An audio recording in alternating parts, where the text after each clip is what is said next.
Jauh di sebuah hamparan pasir, terlihat Tong Sancong yang sedang sendirian didatangi oleh sekelompok orang yang tak dikenal. Mereka singgah sejenak dan menawari Biksu Tong dengan air mereka untuk melepas dahaga di tengah teriknya gurun pasir. Tetapi Biksu Tong malah menolaknya, mengingat sebelum pergi, Sun Wukong muridnya berpesan agar ia tidak menerima apapun dari orang asing. Tak enak menolak niat baik mereka, lalu Biksu Tong menjelaskan kalau ia bersama para muridnya adalah utusan ke barat dalam sebuah misi untuk mengambil kitab suci. Kini ia sedang menunggu dua muridnya, yaitu Cupatke dan Sun Wukong, yang pergi untuk memeriksa wilayah ini. Di tengah percakapan mereka, seorang anak dari kelompok itu pergi cukup jauh karena penasaran untuk melihat sebuah tengkorak raksasa. Namun tiba-tiba sebuah badai pasir muncul dan siap menerjang anak itu. Dengan spontan, orang-orang berlarian untuk menyelamatkannya. Tetapi mereka semua gagal dan satu persatu malah jatuh ke dalam pasir hisap. Kini Biksu Tong tengah dilanda dilema, harus bertindak atau tetap diam. Jika ia sampai keluar dari lingkaran pengusir siluman yang telah Wukong buat, maka para siluman akan dengan mudah menangkapnya, mengingat daging Tong Sancong memang selalu menjadi incaran para siluman. Karena sifat welas asihnya yang begitu besar, ia pun mengambil resiko untuk keluar demi menyelamatkan nyawa di depan matanya. Dan benar saja, ternyata ini semua adalah tipu muslihat siluman yang ingin menangkapnya. Tanpa pertahanan apapun, dengan mudah siluman itu berhasil membawa Biksu Tong ke markasnya. Dan film The Monkey King Demon City pun dimulai. Beberapa lama kemudian, Wukong dan Patke yang telah kembali mendapati kalau gurunya sudah tidak ada.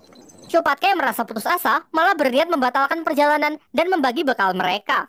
Tetapi Sun Wukong bersikeras untuk mencari gurunya dengan mencari informasi di sebuah kota yang tak jauh dari mereka. Di sisi lain, Biksu Tong berhasil diculik oleh siluman berwajah mengerikan yang bernama Zulumat. Dari sini terungkap bahwa sebenarnya Zulumat bukan mengincar Biksu Tong, melainkan ingin jantung batu milik Sun Wukong untuk menyempurnakan kesaktiannya. Kembali ke tempat Wukong, bersama Patke ia telah sampai di kota. Mereka mengubah wujudnya menjadi lebih manusiawi agar tidak menarik banyak perhatian. Di sana mereka hampir diusir oleh Jono dan Johnny yang mengira mereka adalah penipu. Untunglah mereka ditolong oleh seorang wanita ramah bernama Sakura. Singkat cerita, Sakura mengajak mereka makan di tempatnya. Berbeda dari Cupatke yang merasa sangat senang, Sun Wukong malah terlihat tidak senyum sedikit pun, karena sedari awal tahu kalau kota ini adalah kota siluman yang seluruh warganya adalah siluman. Tetapi Patke mencoba menenangkannya dengan mengingatkan kembali bahwa tujuan ia kemari adalah untuk mencari informasi mengenai siluman yang telah menculik gurunya. Tak lama setelah itu datanglah 3 orang pendeta yang masuk ke rumah makan itu.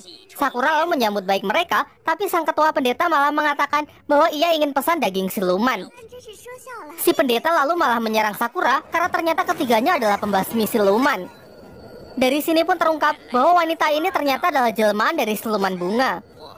Johnny yang membantu juga bukan tandingan para pendeta ini. Pada awalnya, Wukong terlihat sama sekali tidak peduli dan tetap melanjutkan makannya. Namun setelah sebuah pisau nyasar mengenai kepalanya, ia pun akhirnya turun tangan.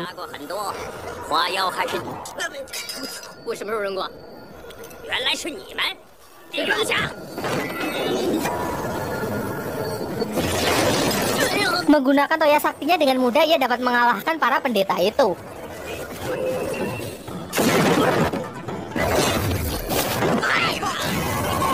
Setelah menunjukkan wujud aslinya, ternyata di tempat ini mereka cukup terkenal.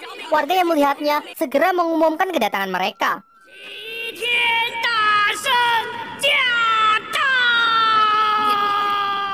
Mencium hawa siluman yang begitu banyak berkumpul di satu tempat, Sun Wukong pun keluar untuk memeriksanya. Dan benar saja, semua warga siluman telah berkumpul. Di sana juga ada seorang anak bernama Liu Sang yang ternyata sangat ngefans dengan keras sakti. By the way, anak ini mengingatkan saya dengan Liu Er, anak di animasi The Monkey King Hero Spec ya.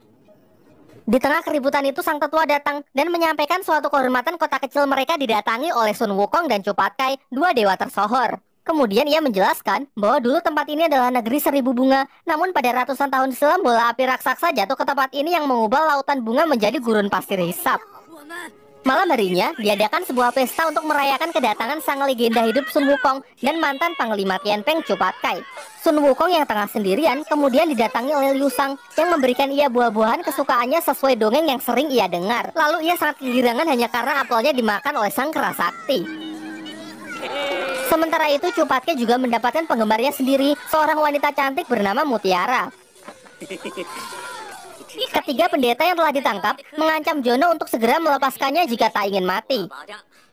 Tetapi Johnny malah tertawa dan mengatakan bahwa besok ketiga pendeta ini akan dipersembahkan ke siluman pasir. Ternyata percakapan itu terdengar oleh Sun Wukong. Dengan marah, ia pun mempertanyakan siapakah siluman pasir. Ia curiga bahwa siluman di desa ini bersekongkol dengan siluman pasir untuk menculik gurunya. Ia bahkan sampai mencekik Sakura dan mengancam akan membunuhnya. Kemudian datanglah tetua yang menjelaskan mengenai bertahun-tahun desa mereka telah dikuasai oleh siluman pasir. Mereka diharuskan memberikan tumbal setiap tahunnya agar terhindar dari amukannya. Kini seluruh warga desa pun memohon agar Kerasakti berbaik hati untuk mengalahkan siluman pasir itu untuk mereka. Tetua lalu melanjutkan kalau keberadaan siluman pasir ini tidak ada yang mengetahuinya. Tetapi di tengah gurun terdapat seorang peri yang tahu lokasi pastinya. Oleh karena itulah besok ia menyuruh Sakura untuk membimbing Wukong mencari si peri untuk menemukan lokasi dari siluman pasir. Setelah mendapatkan kepercayaan dari Wukong, tetua menemui Sakura untuk memberitahukan tujuan ia yang sebenarnya. Ternyata tetua ini memiliki tujuan jahat, yaitu mengincar jantung batu milik Sun Wukong dengan dalih untuk mengembalikan kejayaan negeri siluman yang kian melemah. Ia memberikan Sakura Dementor sebuah pisau khusus yang mampu ia gunakan untuk menembus kulit Wukong. Sakura yang ragu kembali diyakinkan bahwa Wukonglah penyebab hancurnya negeri siluman di masa lalu. Diceritakan 500 tahun yang lalu, ketika Sun Wukong mengacaukan Khayangan, ia melempar tungku api yang sebagian bola apinya terjatuh di negeri siluman, mengakibatkan negeri siluman yang dipenuhi oleh bunga hancur dan berubah menjadi gurun pasir yang gersang. Tanpa sepengetahuan dari Sakura dan seluruh warga kota, tetua menemui Zulumat untuk mengabarkan bahwa rencana untuk mengambil jantung batu Sun Wukong akan segera terlaksana. Dari sini akhirnya terungkap bahwa secara diam-diam ternyata tetua berafiliasi dengan Zulumat, siluman yang telah menculik Bisu Tong untuk mendapatkan jantung batu Sun Wukong. Kembali ke kota, nampaknya Wukong mulai menyesali perbuatan kasarnya kepada Sakura yang menuduhnya terlibat dalam penculikan Biksu Tong. Patke kemudian menyarankannya agar meminta maaf dan memberinya obat untuk mengobati lehernya yang telah Wukong cekik. Meskipun sedikit angkuh, ia mengambil obat itu dan berangkat menemui Sakura. Di kamarnya, Sakura mengamati luka di lehernya yang ternyata cukup menyakitkan. Dan tanpa mengetuk pintu, Wukong pun langsung masuk sehingga ia melihat pemandangan indah secara live. Tetapi dengan cuek ia langsung pergi dan mengatakan kalau ia hanya salah masuk kamar.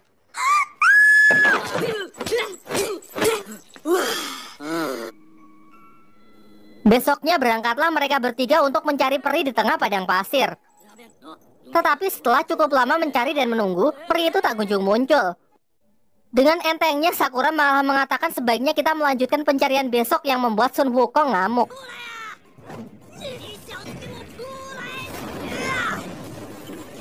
Tak lama setelah itu, mereka melihat sumur yang mencurigakan yang ternyata adalah markas dari si peri padang pasir.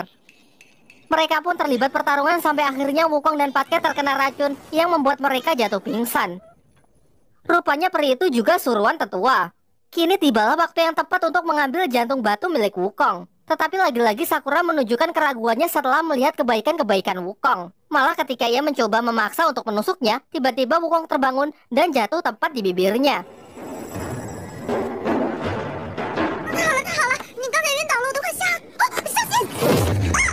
Melihat peri gadungan yang masih menyerang, Wukong pun langsung menghajarnya.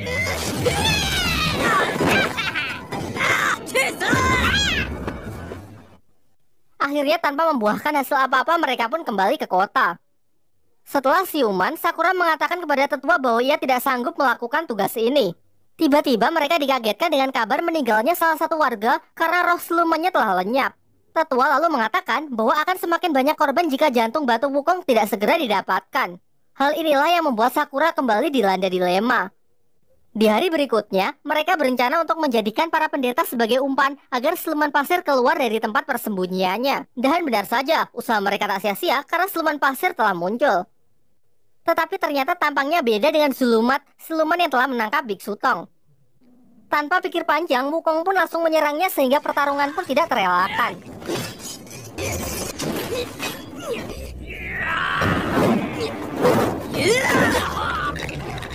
Di tengah pertarungan, siluman pasir pun menyerang Sakura. Untunglah dengan sigap Wukong menahan serangan itu yang membuat tangannya menjadi berdarah. Dan pada akhirnya siluman pasir itu berhasil dikalahkan meskipun ia berhasil lolos. Mereka memutuskan untuk menunggu siluman itu sampai larut malam, tetapi tentu siluman tidak akan terjebak ke lubang yang sama. Sementara itu, di kota, jumlah korban yang kehilangan roh silumannya semakin banyak. Namun ternyata dalang dibalik semua ini adalah tetua itu sendiri. Hal ini ia lakukan untuk mendapatkan simpati dari para warga, agar warga percaya bahwa Wukong adalah penyebab dari malapetaka. Meskipun sebagian merasa ragu, mengingat Wukong telah menyelamatkan kota ini dari pembasmi siluman dan berjanji akan menangkap siluman pasir. Lalu, dengan doktrin yang kuat yang tetua sajikan, akhirnya ia berhasil menghasut seluruh warga kota untuk bersama-sama memerangi Sun Wukong. Pagi harinya, Sakura, Wukong, dan Pate kembali ke kota tanpa hasil apapun. Tetapi sebelum masuk, Liu Shang dan kakeknya berlari untuk memperingatkan Wukong agar segera pergi dari kota ini. Dan benar saja, tak lama setelah itu para warga yang dikoordinir oleh tetua datang dengan membawa senjatanya masing-masing. Terlebih lagi ketika tetua tahu kalau Sakura tidak bisa menyelesaikan tugasnya untuk mengambil jantung batu milik Wukong. Para warga pun yang merasa tidak punya harapan lagi untuk mempertahankan eksistensinya karena mereka mempercayai ucapan tetua yang mengatakan semuanya akan mati jika tidak mendapatkan jantung abadi milik Wukong. Keadaan pun semakin dramatis ketika satu persatu roh siluman itu lenyap di hadapan mereka.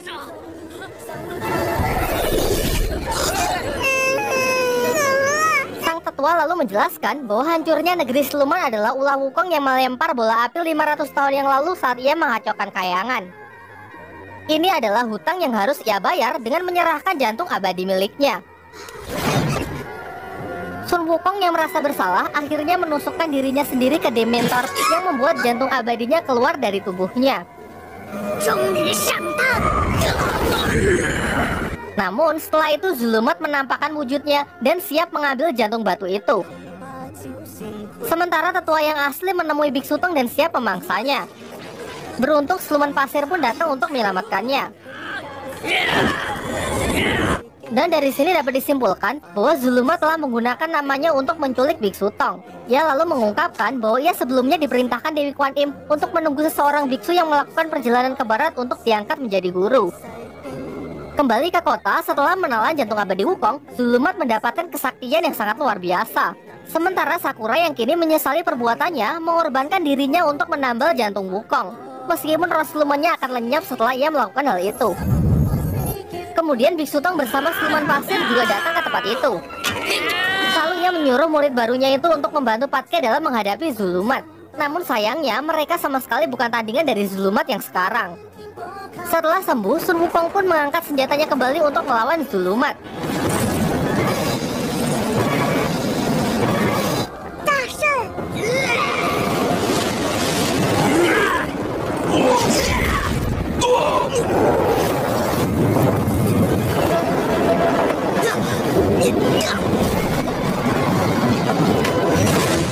Setelah melewati pertarungan yang masih kurang dari segi efek CGI, mengingat budget film ini yang mungkin mepet, akhirnya Sun Wukong pun dapat mengalahkan siluman itu. Kemudian layar gelap. Tidak diceritakan lebih lanjut bagaimana nasib kota itu selanjutnya. Tiba-tiba saja diperlihatkan siluman pasir yang secara resmi sudah diangkat menjadi murid oleh Biksu Tong. Dan rombongan Biksu Tong pun melanjutkan perjalanannya. Adegan diakhiri dengan sebuah bunga yang tumbuh dan mekar di tengah gurun pasir, sebagai pertanda bahwa Sakura akan bereinkarnasi kembali.